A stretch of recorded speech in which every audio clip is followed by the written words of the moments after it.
Hello, everyone. Welcome once again to Miami Minutes. This is the podcast where we seemingly endlessly refrain about the movie Miami Connection. 1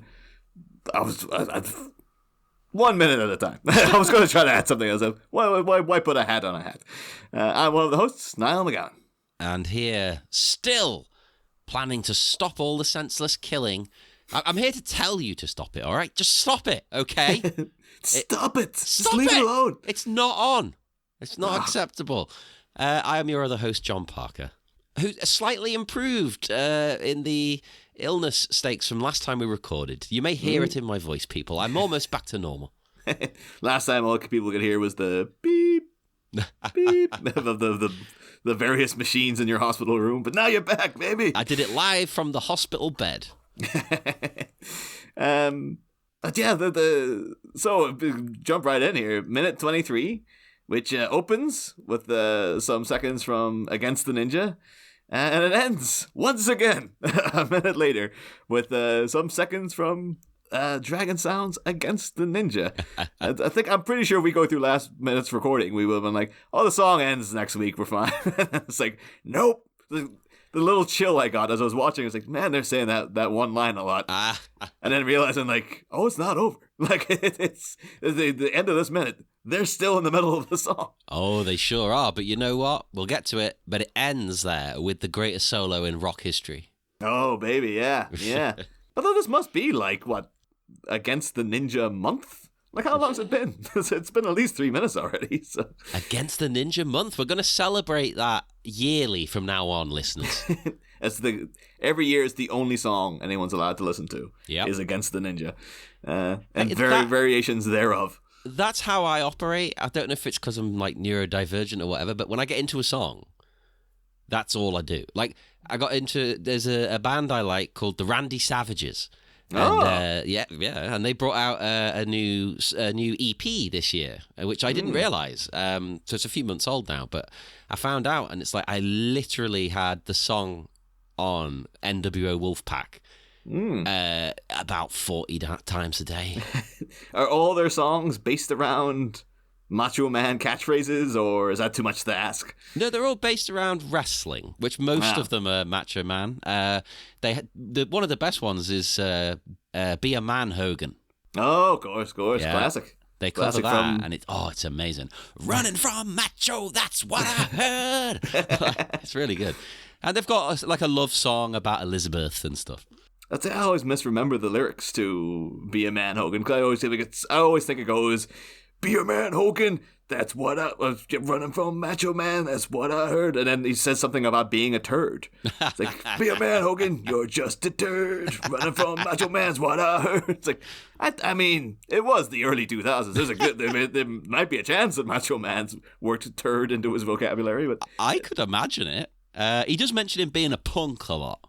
I think though he's as extreme as he is. Macho Man still strikes me as a very PG kind of guy, though. Like, yeah, he's quite wholesome. In a weird cocaine-fueled way. Yeah, he's like clearly like a manic, hyper sweating, like, ultra drugged up maniac, but in a family-friendly way. yeah, one that your parents would go, oh, he's lovely. Although actually, insane though, like listening to the same song over and over again. But I think, was it that last week we mentioned, or you brought up, that Against the Ninja and Friends are pretty much exactly the same song. Yeah, because Ash, who did our theme song, when I asked him, which song are you doing for us? Because I left it up to him. He was like, well, they're basically the same. I got some info. Just because of I've been going down a Angelo Giannotti rabbit hole, as people might remember from last week when we covered his weird lambs clothing company and all that stuff. Yeah, I felt kind of bad. I felt like we were maybe a bit mean to him, but at the same time, it's all entertainment. Yeah, I think fair too, because I listened to an interview with him, and in the interview, he comes across as a really nice guy as well. But although again, there's some other things I've got other notes on him where it's a bit like, well, I guess it was the 90s or whatever. Oh, spill the tea. We'll get to it. We'll get to it. But no, the big thing I found out was that in this interview, he went into how he got hired to be in Miami Connection. And basically it was that his sister was doing... his sister was a professional photographer, and she was doing photos for YK Kim's book from the mid-'80s, which I think is called like The Philosophy of Taekwondo. Ooh. It's like in 1985, there's like, a book called something like Taekwondo Philosophies and Life Views or something like that. Probably something maybe we should order a copy and see if there's anything fruitful within. Yeah, let's review it. Yeah, I mean, you never know. It's like YK Kim could come across as the most wise man of all time when he's not wrapped in Miami Connection.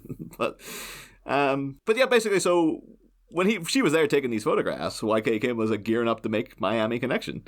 And he was just like, I want a band, I need someone to write the songs, and I just need people to be in the band and stuff. And she was like, ask my brother's a musician, because Angelo has been in bands since he was 5 years old. I can totally buy that. I don't think he's exaggerating. He seems like someone who was born with a guitar in his hands. Yeah. He said, he learned to play at 5, was playing in band, he's playing graduations and stuff by the age of 6 and things like this. And she put them in touch, and it was just one of those scenarios. He doesn't go into whether he met the actress who plays Jane on set or whether they were already married. But he does mention that like YK Kim got on, came in and explained everything to them, and he's just like, yeah, could you get me a song by like tomorrow? And him and Jane went and wrote Against the Ninja that night. Within one, he did all the guitar stuff, all the actual music, and then Jane wrote all the lyrics. Oh, I like to believe that they didn't know each other till that moment, and that's what brought them together. Yeah, bonded by mutual stress and ninja lyrics. Yeah. But which might be why the line Against the Ninjas repeated so much. It's just like, he gave us a day. What do you want? Hey, but that makes it even better. But yeah, so within the space of 24 hours, they came back and they're like, demo for Against the Ninja, here it is. And YK Kim loved it. He's like, you guys, yep, we're going to do this. It's going to be the greatest film of all time, etc., etc. And then he went off, he's like, you just go and write whatever songs you want to.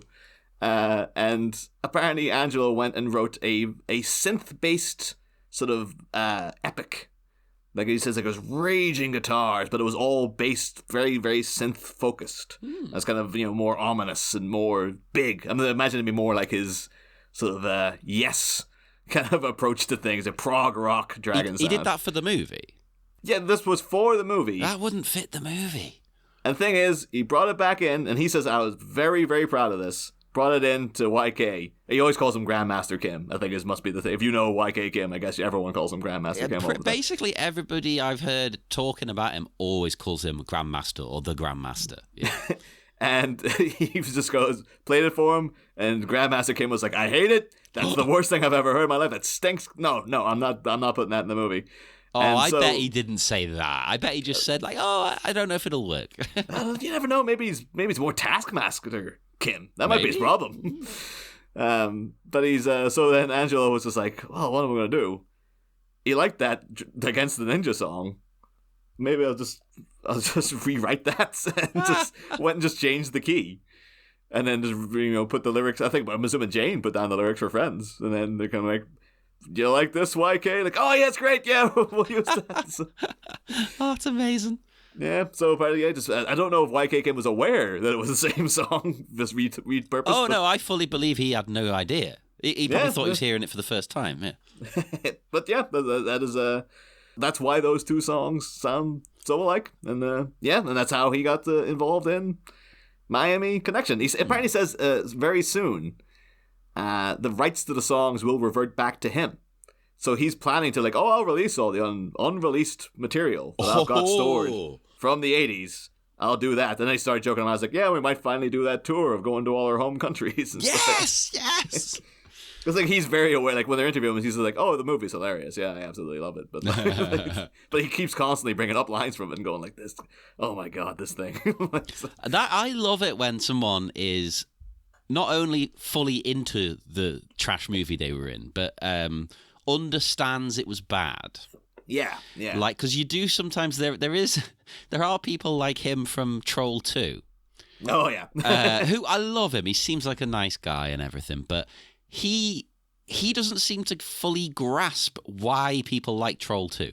And And he seems to be like, oh, I'm the director of an acclaimed cult classic, which is true in one level, but he's not getting why it's a cult classic. He's like, oh no, people think it's great, right? And it's like, yeah, but not for the reasons you think that they think that it's great. Well, both him, the director, and the dad in it, the dentist guy, like neither of them get why people like this film. They're happy people like it, and that's nice.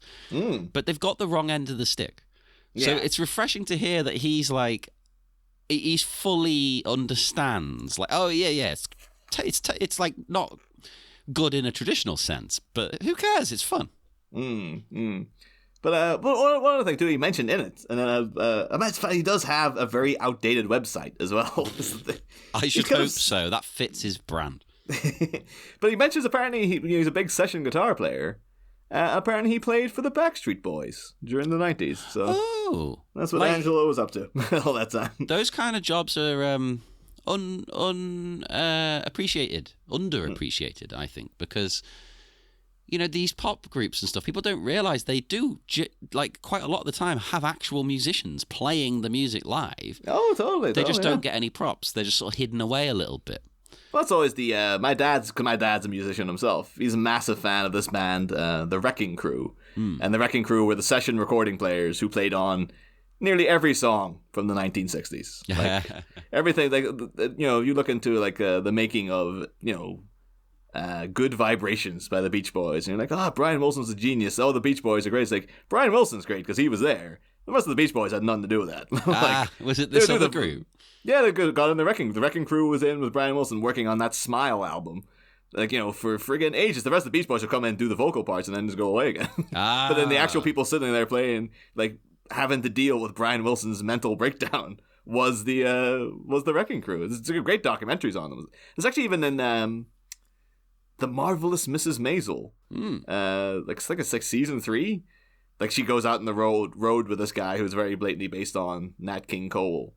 And if you've seen documentaries about the Wrecking Crew, there's like a female bass player called and you're like, oh, that's meant to be her. Yeah, because one, it's like, oh, it's Paris Keller from the Gilmore Girls. It's the same actress.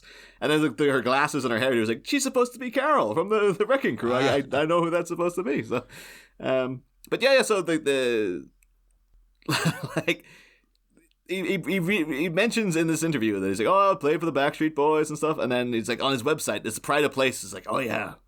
Back in for the Backstreet Boys, and then you're like, oh, who else did he play for? And it's like, yes, performed on records by the Backstreet Boys, 69 Boys, Bertie Higgins with Jeff Cook, Rob, Trey D, Quadrasound, Rip It, and Transcontinental. It's really getting into the I think you should leave, like, the Roy Donk, Paul Buffano, like.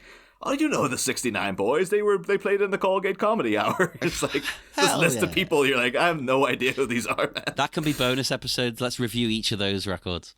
I was trying to find out though which specific Backstreet Boys records he was on, because is he in I Want It That Way and stuff? Or I mean, I could imagine it. Again, you need people who are sort of multi-talented across different disciplines to be in these pop groups, because you've got to do weird stuff. It's not a normal band situation. So I could imagine bringing in someone like him. As but I hope so. I would just wish he had a more. But again, his website's very outdated, so it's kind of like, dude, we want to know the exact details. Which songs did you perform on and stuff? I hope it looks like it's from 1996 still, and it's got a guest book and a visit account. You will be very pleased, John. Yeah. It's exactly what it's like. Yes. Animated GIFs of flaming skulls. No, not that far. I think it might predate that kind of technology, quite frankly. But no. So it's and you can see, of course, within this minute, quite a bit of musicianship on show from Angelo. We'll get to it near the end of the minute, but he gets an opportunity to show off. So, oh yeah, that was probably part of his contract. He's like, I'll do it, but you've got to focus on me for a solid 10 seconds. Yeah. Although the opening split seconds, we get our guy from last week. He looks like he might be the plumber for the bar. This this bald guy with a mustache and the kind of denim working shirt with He's the name just got tag. out the back cleaning the toilet. Yeah, but he's got a real kind of like notice me senpai kind of thing going on. He's like, Dragon Sound, I'm here, look at me, look at me. Hey, maybe he attends their training sessions because they seem to run like a training camp on campus, don't they? Because you see it a bit later on when they're practicing. Maybe he's a student of the students. Yeah. I said, like, yeah, he was there fixing a toilet someday. And he's like, I hate all these people come in and, leave a splash on the floor. And like, one of the guys from the group was like, well, we could teach you to knock the absolute crap out of people like that. And then Grandmaster Kim is just like, no, only through the elimination of violence can we achieve world peace.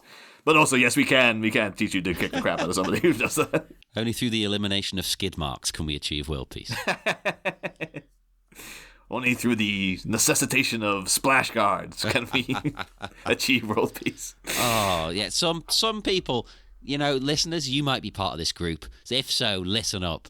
Some people need to learn how to point their thing. Oh, Jesus Christ. Sometimes you're wading through piss. But yes, there's so many little snippets here, though. And again, at 8 seconds, just Grandmaster Kim in all his glory. Just like, he is so happy to be on that stage badly miming that guitar. Yeah, he's trying his best, but you can tell this man hasn't got the vaguest concept of how a guitar works. Oh, yeah, he's putting his fingers down, but it looks like... He's like, you just put your entire finger across all strings at all times. Right? It's like, no, you can just... No, that's not how guitars work. It's like, do you want to watch, Angelo Giannotti play guitar? Said, no, I don't need to know that. I'm like, okay, I get it. I've seen him play. It's like, as long as it's a guitar, not that goddamn big heavy synth thing he brought in last week. Jesus. They do their nice little repeated chant as well. TAE-KWON, TAE-KWON. Yeah, and I don't think I brought this up last time, but the pronunciation, right? It's probably more accurate the way they're saying it. It's probably that is the Korean way of saying it. Well, like a TAE-KWON. Yeah, but it just sounded odd to me because England, right, listeners, is very famous for butchering foreign words. We destroy them all the time. We're terrible. But here it's Taekwondo. But they are very distinctly saying TAE-KWON, which makes a lot more sense with the way it's written. Yeah. And it sounds more Korean. So it's definitely right. So I went down this Angelo rabbit hole, so sorry I keep bringing up random things, but apparently one of his songs, let's see what, because this was from that album he had, what was it called, like a greener shade of smooth, or whatever it was called. Yeah. He had a song titled, Blue, and then the second word was GRUV. GRUV. What? Is it meant to be groove? Yeah. That's hence my problem with it, because that, as presented, is the word gruv. Gruv, yeah. But you can tell he's probably, blue groove, but I'm too cool to spell groove. So it's like, it's blue groove. That's how I spell groove. Like I'm Prince or something. Yeah. Does it have like an accent on it, like an umlaut or anything? Oh, that wouldn't go on the U though. It wouldn't be available on the website at the time. I don't think they didn't have advanced enough keyboards to put an umlaut on anything. But maybe he's like, I'm sick and tired of being compared to Oates. I'm Prince, baby. Yeah, that could be his genre. It's like, what music do you play? I play blue groove. Yeah. But it's just, it irked me to see, like, I can see what you're trying to do, but it's like, I don't like when Avril Lavigne did Skater Boy. That angered me. Yeah, but at least that's still spelled what it was saying. This is like you've written a thing down called Blue Groove, and I can just tell, like, you're trying to say Blue Groove, aren't you? Like, plus the Avril thing. As much as I'm saying it, I hate it. At least it was a cultural reference to text messages. Because if people listening are young, I don't think we have any young listeners, but if you are, there used to be a character limit on text messages, because then you'd basically, once you hit the character limit, it would then go into a second text, and they were very expensive, so you didn't want to go into a second text, so you would shorten everything with that kind of language. So skate, SK, 8. Less characters. So at least it's a cultural reference to the time of like texting was like a hip new thing, you know. Yeah. Although the skater boy, like the annoying thing is that like the skater SK8ER. All right, you're saving an extra character there, but then boy was BOI. It's like yeah. But you're not shortening anything. You're just misspelling the word boy. Yeah, I don't know where that came from. That seemed to always be around on the internet. Like the internet, which had no character limit, seemed to take great pride in butchering every word. It could be like if you could turn around and be like, oh, it's nowadays you'd be like, well, maybe that's a like a non-gendered term or something, like instead of boy, or like when they tried to. Remember, it used to be a thing where certain people were trying to make instead of spelling woman with the word man in it, they were like, no, it's WOMYN, like that, because we're trying to separate ourselves from it was a real kind of ultra feminist kind of thing. And I think people were just like, oh, come on. Like, just now you're getting a bit silly, but you could have spun it that way. It's like, oh, maybe we're trying to make boy into something. It's not. It could be a skater, gender neutral person, but that's not what Avril Lavigne was going for back in the day. But she could spin it that way now, though, if she wanted to. Well, that's the thing, because it is a slang term spelt that way, BOI, especially with the gay community. I mean, I've most often heard it used for like boyish lesbians and like young trans men. Oh, okay. So you could make a new version of that song, update it to be singing about those kind of things. Although then that kind of ironically introduces those lyrics of he was a boy, she was a girl. Can I make it any more obvious? It's like, well, if we're getting into that territory, like, could you clarify? Do we need clarification now? But every loads of good like queer meme pages flip it, and it'll be like, she was a boy, he was a girl. Yeah. But can I make it any more obvious? It's like, I don't want to. I didn't ask what was going on. But how did we get on? Oh yeah, Blue Groove. Yes, Blue Groove. And then suddenly, annoyingly, couldn't find the song. Gutted. He definitely seems like someone who won't be putting them on like Spotify and stuff. He's like, no, I don't want to open myself up to. He has got songs available. I'll get to them in due time. But they save them for another minute where they're just the refrain of the same line over and over and over again. Are you saying that could very well be the next minute, Niall? It could be. It could be. We do get him showing off here, though, as you say. We get the solo to end all solos, and I'm just like, holy shit. The way he takes center stage on that little podium as well. Oh, he does a little hop up. He's probably like, "Oh, stand aside, Jane. Like this is my time to shine. The talent has arrived." Yeah. That's actually technically true. I guess she is also the talent because she apparently wrote the lyrics and is singing the song. Yeah, I suppose these two are the talents in the group. Even in the world of the movie, clearly it's their band. Oh, the thing is, too, 'cause like, okay, clearly YK Kim is not a musician, but the other guys are kind of faking it enough. But it should be noted, like, no, they don't know how to play music, their instruments either. The entirety of Dragon Sound is Angelo and Jane, like that's their Kathy Collier. It's their group, so I'm hoping she's got that because he's all over the place. Angelo, you can get loads of stuff in him. Kathy's a bit more low key, but I'm hoping she's like when they sold all the rights to these games over to or the rights to the songs over to they get played and Far Cry and stuff like that. I'm hoping she got a good chunk of change out of that too. So well, they say in the commentary on this minute, Joseph Diamond. I never know, is it Diamond or Diamond or Diamond? I just keep thinking of that woman in The Simpsons going Diamond. Okay, we'll call Joseph Diamond. He brings up and YK Kim actually. They both talk about it. How she was a professional singer already at the time of the movie, as you've mentioned, but then afterwards continued her career, which, again, you've brought up a couple of things possibly were her songs, you weren't sure, but, that could be proof for you. Yeah. This was not who I had to try to track down now. Did they know each other before, or is it was the marriage based on Miami Connection? Let's get him on the pod.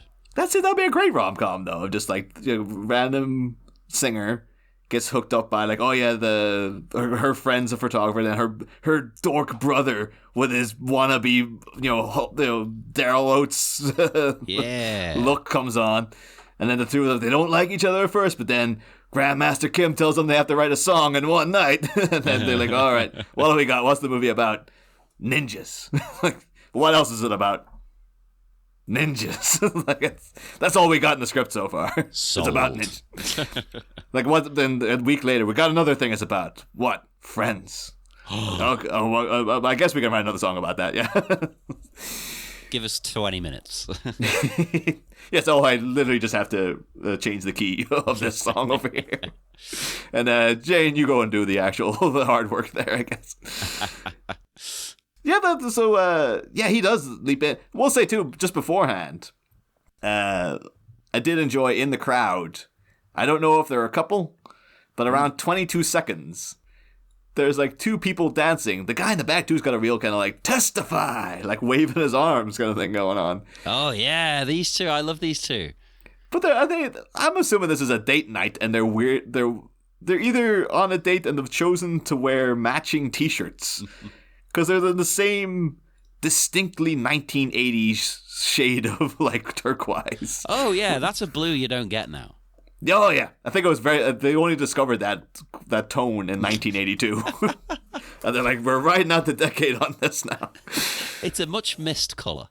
And then the 90s came, and we're like, we're doing every colour but that on our clothes. That was the 90s. Yeah, most of my shirts in the 90s were green, pink, orange, and red all at once with a splash of purple. And they're global hypercolor as well. So you get the sweat would change it to a different shade of pink or something. I used to love them. I might have brought this up on the show before, but I used to live in Cyprus. So because it was always hot there, I used to have to put my global hypercolor shirt in the freezer for a bit and then put it on. I think literally then it's like, you can't tell it's a global hypercolor shirt because it's so hot. I've just sweated through the entirety of the thing. Yeah, well, so it's all one color happen, again. Yeah. It's such a bad idea for a shirt. It's like, let's highlight the sweat. Like, let's just make sure people know when you're sweating. That's the thing. As a kid, it was the coolest thing ever. It was like, oh my God, this is the best thing ever designed by humanity. But now, as an adult thinking about it, it's like, it's awful. So people are actively trying to, like, we're spending billions a year in antiperspirant deodorants now because you don't want people to know when you're sweating. But it could be designed by the same people who came up with this shade of blue-green, where there's like, this is great, right? And everyone's like, it's fantastic. And then January 1st, 1990 hits, and they're like, whoa, get that polo shirt off, man. Yeah, this is a new decade. We're rid of this. Yeah. But yeah, so they're either on a date, it's either a complete coincidence that they've got two people in this crowd who are wearing the exact same shade of shirt, or they're in a cult. Oh. Which, could be like another setup for another sequels. It's like, okay, we took care of the ninjas, but we've also got the death cult that is still running through Orlando and infiltrating the Dragon Sound crowd. Oh, I like that because their dance moves have a religious quality. It is very like, lift up your hands for the Lord. That'd be good. Like, one of my favorite end shots of any movie is the end of Cabaret, when there's a kind of moment of celebration, and then like it has that distorted bit of glass, and you see that the entire crowd is now the Nazis because it's finally infiltrated the entirety of the culture. And you could, at the end of Miami Connection, could have been like Dragon Sound doing that, and then it's the same shot, but it's all people in identical turquoise shirts. What? And that's your sequel hint right there. It's like, what are they gonna do? Oh, that'd be amazing. That's the follow up we need. And that bit in Cabaret, I really liked the artistic and sort of subtle approach to the storytelling there. It didn't just hit you on the head with, oh yeah, by the way, now the Nazis control everything. Yeah. It was very, like, it was a thinker. I liked that. It was you felt movie... it more than, it was explained to you. It was a movie that, like, you don't get a lot of things like this these days, but it was very much like, we trust you, the audience, to know the historical context of this. And therefore, you should know that the Nazis are already encroaching. And by that ending shot, it's like, well, you know what happened because you know cultural history. Because you're not stupid. Yeah. Although that was the thing, and some reviewers I really respect in talking about the Banshees of Inisherin. But again, American reviewers were talking about throughout the movie they keep referencing this war in the distance, and we don't know who the war is between or what it's about. And it's sort of, it adds into the vagueness of the whole plot and, the sort of mystery allegory that's going on here. And me as a guy sitting in Ireland going, it's the Irish Civil War. We know exactly who it's between and what it's about and how it's adding into the subtext of this movie. It's all incredibly obvious to people on this side of the pond, I'd imagine. But maybe over in America, if you're not versed in Irish history, you might be like, oh, it's a weird artistic statement to say that there's this bizarre war in the distance that we don't know anything about. That baffles me because Americans all think they're Irish. So you'd think that they would want to know about that. That's the thing is, there's so many elements of American history I wouldn't have a clue about because it's not taught in our schools. So no, absolutely, That and although I do object to the Americanization of all things, I do think weirdly that's one aspect that we should learn about and we don't. Is American history. I don't. Everything I've learned is from movies and things. At school, I wasn't told anything at all. Although that was even, to be fair, it taught me a lot when I was growing up as well. But friend of the show, Sean German, of course, he was doing his recent season of the Next Scene podcast all on Hanukkah specials, and most of them. Almost kind of became a running joke because none of these episodes have anything to do with Hanukkah. They're just mentioned once or twice. But the Rugrats episode, and I watched that before listening to the episode he did on it, tells you the entire history of Hanukkah. Oh, he told me about this when I was on. He said that was the most accurate one. That was the thing, and I sat watching. It was a little 20-minute episode of Rugrats, and within the first 5 minutes, I was like, "That was a bunch of stuff about Hanukkah I did not know," and now I feel more enriched because now I know what Hanukkah is actually about. It's I just knew menorah and ate the oil that lasted for 8 nights or whatever, and now I'm just I can tell you exactly what Hanukkah is because the Rugrats explained it to me. Yeah, I didn't know all of it either. The episode we did covered some stuff, which was refreshing, but then I still needed Sean to explain some of it. Yeah. Because I did religious education at A level, but it was all on Celtic stuff. It was Celtic hagiography and things like that. And some variations of the Christian, but it was interesting. It was all, Well, I suppose you can't cover everything because then what you're going to do? You're going to do Hinduism to its full extent and all this, I wouldn't have minded a module just going through here is the brief history of other. We basically did Catholicism and a bit of, Protestant religion because it's kind of know your enemy. I guess maybe was the vibe, but it was just gonna go here's the actual difference between. And the really disturbing thing is when you're a teenager, is find out the whole Protestant thing was just basically Martin Luther going this Catholic dogma is a bit much. Can we not ease it off a little bit? And you sitting there going yeah. They probably did. They probably should have done that. I think they kind of have laid off a lot of it now. It's could it be that Martin Luther was right the whole time? Well, I was just playing. This is very off topic, but I don't care. For Christmas, as of recording, people, we're still very close to Christmas. I got the video game Pentiment, which is set in 1518, I think it starts, in Germany. So it's all about religion. It's about the history of this town, Tassing. But it's all about religion and the relationship between the peasants and the abbey and all this kind of thing. And tensions arise when a visiting nobleman is bringing up the ideas of Martin Luther to the abbey. He ends up getting murdered, and you have to look into his murder. So I've been having a bit of a week of Martin Luther-esque things. And I always knew what his whole deal was, but I mean, as a non-religious person, I've always thought, well, all he was doing was saying it's got away from the message. Let's get back to the message. It's less burning your feet and more maybe just trying to get people to be interested in the religion instead of torturing them and stuff. Exactly, which you can't argue with that, So it was, as a teenager to be fair, at the time we were learning all about that, the Good Friday Agreement and stuff that happened over here. So it wasn't as, as bad as it was back in the day, but there was a kind of thing of like, holy crap, I think maybe the guy might have been on or something. But of course now it'd be like, if I had to choose between either of the religions, I'd be like, oh, neither really. But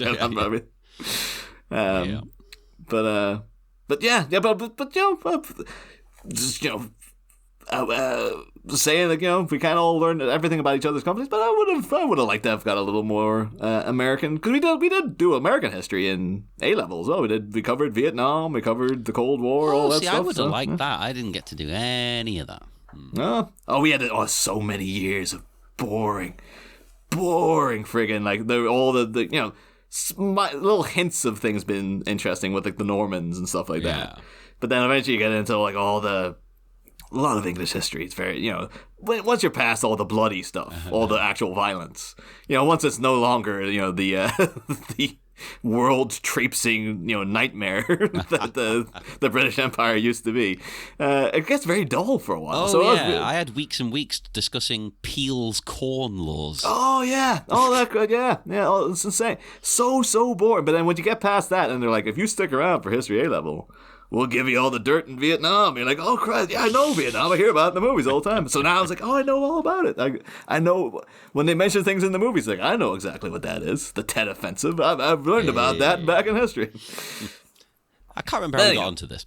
But there's not much happening in this man. we've got the full guitar wanking 80s madness. And I never noticed this before, but I love his pants. These are proper Clash trousers. Well, see, they've got the zips on and everything like the Clash used to do. And they're the right cut. Oh, yeah. Oh, yeah. Those aren't... I'm just not trying to see YK Kim's trousers in the background. Is it uniform for Dragon Sound to have the Clash trousers? Or? I don't know, but I reckon that's just his own personal trousers. I could imagine Kim being someone who permanently wears joggers because he needs to be able to kick your nose. Oh yeah, they got that thing. They do look like they would rip if you were trying to do a high kick. And particularly if you're a man who enjoys taking people's noses in his toes, then you can't be having a rip on stage. You're crazy. I'm looking at Kim actually. They're not joggers. They're like I don't know what kind of pants these are that Kim's wearing. They're like they're not jeans, but they're definitely a thinner material than a jean. Could he be wearing chinos? Was YK Kim so ahead of the curve that he's in chinos? They very well could be, Yeah. But nobody else seems to have these cool Clash pants on. That's why I reckon he's just brought them from home. He's like, I'm a rock star, damn it. Yeah. Well, I did also too, because as you said, this is full on just guitar player overindulgence, kind of like. Just give him a little. He even mentions too in that interview, he's in a band currently called Skin Deep. Oh yeah. And he keeps mentioning like, we're just basically a covers band. But I really like those guys because they just let me do big ripping shred guitar solos. It's like that's the reason I'm in the band. Like they'll just tolerate me going and doing a 10-minute solo every couple of minutes or so. Yeah, that's what you want. Yeah. Although from looking at this, I did go like, so what? What is the longest guitar solo in the world? Oh my god! And yeah, it came up very very succinct answer. Because I was expecting what's going to be like. People always say Hotel California. It's like not even close, bud. Oh, no, there's no way that's the longest. Come on. I think that's always because it's just a really famously long guitar solo. But then it doesn't even count to me because it doesn't even end. It just fades out. That's cheating. Don't do the solo if you can't end it. Oh, it's still going somewhere. Yeah. Maybe that's what he's been working on that record since 1968. But no, apparently the longest guitar solo is by a guy called David Di Donato from Austin, Texas. And it is 24 hours and 55 minutes long. What the fuck? And it's one of those ones that I think he was going out of his way to make the record. So it's not like you will be listening to a song and suddenly the solo will start and then you got like and at the end, like the friggin', I don't know, how much you listen to The Doors, but like my experience of listening to The Doors, God bless them, was I had an old tape, like a proper, a cassette tape. And every time during the album version of Light My Fire, as soon as that keyboard solo kicked in, just went over and just fast forward, play, still going. Fast forward, play, still going. And then just to get back to like, all right, here's the final verse of Light My Fire. But no, so I think this is literally this one guy by himself. Just like he's not, I don't think he had a rhythm section behind him because that would be more torturous for them, quite frankly, to have to play with him. Yeah, yeah. Just so it was, commissioned by Guinness, 24 hours and 55 minutes with sanctioned 5-minute breaks every hour, which is one of those like, well, if you really wanted to be pedantic, you could say as soon as he stopped once, that was it. The guitar solo was over. So, and apparently one other person who really did reading the news story about it, the one other person who had no time for it was Slash from Guns N' Roses. I can imagine him hating this. Yeah. And he said like someone mentioned to him like, oh, this guy played a 24-hour guitar solo, and he's like, oh, and not repeating one lick. What's the criteria for a guitar solo after it goes over 30 minutes? If you keep doing the same thing over and over again, is that still considered a solo? And then you look at the comment section too, a lot of people talk about it. It's like, oh, if he repeats the same lick, that's not a guitar solo. I was like, that's not criteria. No, I would argue that. I think you can repeat stuff. That's absolutely fine. It's still a monumental physical feat, right? Oh, yeah, totally. I mean, it looks like your freaking fingers would be just destroyed at the end of that. Like, the calluses would be like, oh, I have no feeling at all in my hands anymore for the rest of my life. They're literally bloody stumps that I don't feel anything out of. It's not worth it, man.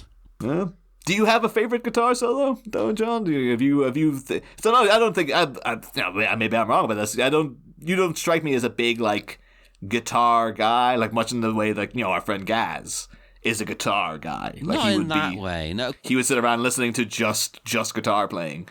Whereas I think you're more about like the song compositions put together that are like complementing each other and stuff. Well, plus I like a lot of music, but my favorite, of course, is punk, which was famous for getting rid of the guitar solo well. It's one of those things. They were very adamant they were getting rid of the guitar solo. But when you listen to some of the songs now, you're like, well, that's kind of a guitar solo, though. So like The Damned would throw in these bits that are like, that's pretty much a solo. But, so I haven't really got a favourite because it is a bit self-indulgent and wanky, isn't it? There's some that I like, but none that I can particularly go, that's my favourite solo. Yeah. I mean, like, when I was a kid, I was big into Led Zeppelin. To be fair, I still like Led Zeppelin. It's just, I don't like them as people anymore. Well, that's understandable. But yeah, the big one used to be in Heartbreaker. There's a big raging guitar solo that Jimmy Page does. It's just pretty good. But the one I always think of now recently is that if you're a fan of The Cure, there's a recording of their song A Forest. From 1984 in Japan, and it's like a 10-minute recording. Oh, wait, I think I've seen this on. Is there a YouTube video, or am I thinking? Oh yeah. Oh, I discovered it through YouTube. Yeah, it's like maybe the last 6 minutes is just Robert Smith, and that's great though because that's just A Forest is it's a better song live anyway. It's much more atmosphere and stuff live, and then it's just. But then that does have unfortunately for the other players.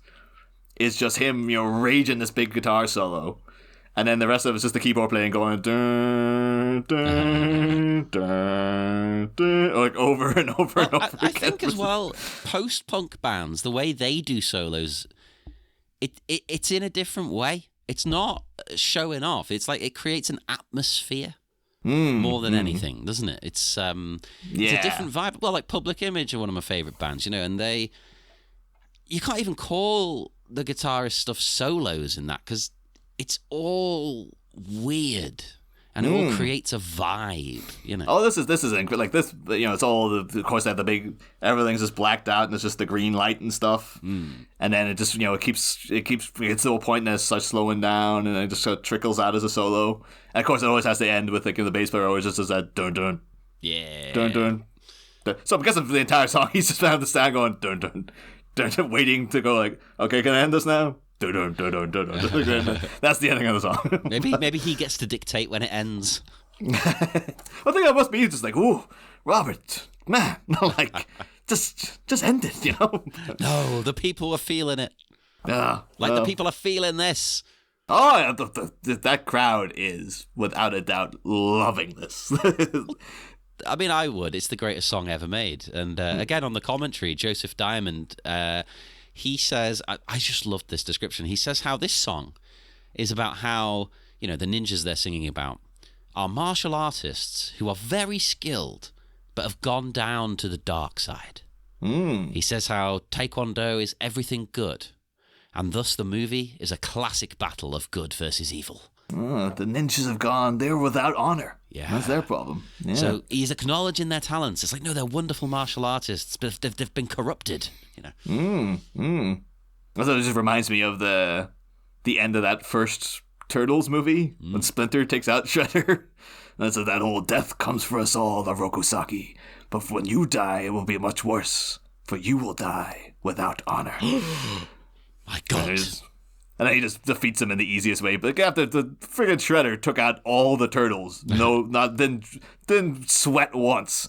And then he just runs at Splinter and he just steps aside and he falls off a roof. It's like, what an idiot. Well, that's the power of Splinter, right? He's a bit Miyagi, isn't he? He knows he doesn't even have to strike. I mean, we saw something within the last 24 hours very similar of just someone goading someone into defeating themselves by just saying one line. Yeah. And then just like, Splinter took down Shredder by just going, hey, asshole, guess what? And then Shredder did the rest of it himself. And, as of recording, that's very similar to a big thing that just happened in the news. So. Oh, yeah. And it's been hilarious. Yeah. Well, also say just admiring Angelo's technique there. He's doing that little hammer routine. You see really good guitar players doing where he's not plucking the strings. He's going over and he's got the fingers up to where his other fingers are on the fret, and he's just kind of tapping the strings. Yeah, I don't actually know what you call that, but yeah, what is that called? I think it's called hammer. My dad's a guitar player. I believe it's called hammering. Oh, that is the name. Okay. Yeah. Oh, my dad's I've sat through many guitar tutorials that he's had on YouTube. But and just growing up around him, it's like I know all the little one of the things that really bugs me about what Jeff's doing is that he's got what in America is called the whammy bar, which is just a little lever that you tap and what it goes. What would you call it? Oh, but my dad's only ever called it the lever. Or the lever, or the lever. Okay, so that might be an Irish thing then, because I've only ever heard it called the whammy bar, but then it might be American influence. I don't know. I would prefer the term whammy bar, quite frankly. That sounds like it could be a very 70s English thing, though, because you'd think you would have got the Sweets whammy bars. Yeah. Maybe it came from there. It was like, because it goes wah, wah, wah, wah. But it could be like, no, it was like, friggin' there was an English guitar player, because he's, it's like a whammy bar. Yeah. So I've watched a lot of guitar players with my dad, and I always noticed that the way those should be is that you tighten them up into the guitar, and so you can, for ease of access, you can just tap it. And you see Carlos Santana. Yeah. You see him; he's always just be going away, and he just has it there ready for him, and then there's a finger will go out and he'll just tap the thing, and that's all he needs. But then Angelo. And then the worst culprit for it was Jeff Beck, who always just had it kind of loosely fitted in, and it was always swinging around down the bottom. So whenever he'd move, it would be swinging from side to side, and then whenever Jeff Beck needs to do a whammy bar thing, he has to move his whole hand down to grab it and move it up and then do it. That's too loose. You can't do that. That's it. I mean, Jeff Beck's a very successful guitar player, so it's not as if he doesn't know what he's doing. But I was always tighten it up, man. What are you? No. doing? This podcast is calling you out, Jeff Beck. You don't know shit about the guitar. It's a phony. It's been living a lie all these years. A fucking fraud. And then again, not to bring up, but our guitar playing friend Gaz, he used to always remember he'd restring his guitar. Yeah. And he would never cut the strings at the end, so his guitar head was just this big mess of tangled strings. I think that was just to look cool and punk. I think that's what you thought it looked like. It just frustrated me because it was I'm all for cool punk hairdos and let your freak flag fly, but that just looks like a mess, man. Just tidy up your damn guitar, would you? Have some respect for the instrument. I always like it, to be honest. But he's really in depth. I remember when he was staying with me a few months ago, we were watching Glastonbury footage and he was like, "Oh, can you pause it?" And he was like, I want to get a look at that guitar because that's the same one I play. And he's looking and he's like, I don't like the way they've got the humbuckers. I don't like it. I don't like it. It's not right. I switch them. And I'm like, what? I don't know what you're talking about. And he tried to explain why. And I was just like, guys, I have no clue what you mean. You just made up that term as well. Humbuckers. That's not a thing. It's a thing. It's a thing. Single coil and humbuckers. They're the pickups. And he's like, well, I don't like them that way around. I reverse them. He has to reframe the Matrix as well on it, I believe. Yes, they're perfectly cromulent humbuckers. It's a good word, that, isn't it? Humbucker. Yeah. Sounds like something Benoit Blanc would say. Oh, well, now, don't give a humbucker about what you have to say. Yeah. Now, as it pertains to this here movie, I only have my drinking notes. Oh, of course, yes. Oh, I'm sure, though, as light as it is on action for this minute, there's got to be some... There's got to be a lot of drinking involved with this one. So. Not really. Really? Well, it depends. Wow. It depends how you're judging it, right? First off, Dragon Sound song, so we're going to take a drink there. Mm-hmm. But the only other thing, there are fist pumps. I counted 4 fist pumps. So again, listeners, you can take 4 drinks if you want, because that is the only other drink that's happening here today. Ah. No other criteria was met, which is astonishing. That unless I'm fucking up and I've missed something. Unless you want to count Jane singing about ninjas would be linked into her brother, which is family trauma, I guess. That might be stretching the concept a little bit, but again, listeners, you play it by ear. Play it by ear. It depends how drunk you want to get tonight. Exactly. I'm going to take a drink for the fist pump. If you want to do 4, that's on you. I'm not going to be held responsible for any damage to your liver. Mm. There you go. Yeah. That's that for the drinking. It's about as good as Daniel Craig's accent. Yeah. And I mean that with love. If he's one of the best characters ever. That's like he's just like, you're going to pay me to do that accent for, just multiple films now. No? Okay, fine. It's like, you turn around, you do know that it's not good, right? It's like, oh yeah, no, I'm fully aware that it's not a but good in accent. the best way. Yeah. Yeah, I don't want it to be better. I love it as it is. It's perfect. But no, that's all my notes. I'm noted out. Yeah, as am I. Oh, well, we will break the connection once more. If you want to speak to us in the meantime, why don't you pop over to our Facebook at the Miami Minutes Taekwondo Orphanage. Message us on Twitter at Miami Minutes, because apparently Twitter's still going. Instagram, Miami Minutes. And why not go to our Patreon, Sleepy Charlie Media, on there, and you can get wonderful bonus things, episodes. I don't know why I call them things every time. I mean, technically, there's commentaries. There's other things, I guess. Yeah, but I think most people listen to the commentary tracks as episodes. I don't know if anyone's ever actually synced them up. Yeah, you can. If you have, let us know. I mean, I do that. I with the Alien Minute page, I just listen to the commentaries as episodes. To be honest, I've never once synced them up, but that's an option. If you know what's going on, if you know the movie well enough, you don't need to see the screen. You'll be like, oh, I know exactly what they're talking about. Yeah, so exactly. So do all of that, and we'll be back in one more week with minute 24 of Miami Minutes. Take one. Listen to me.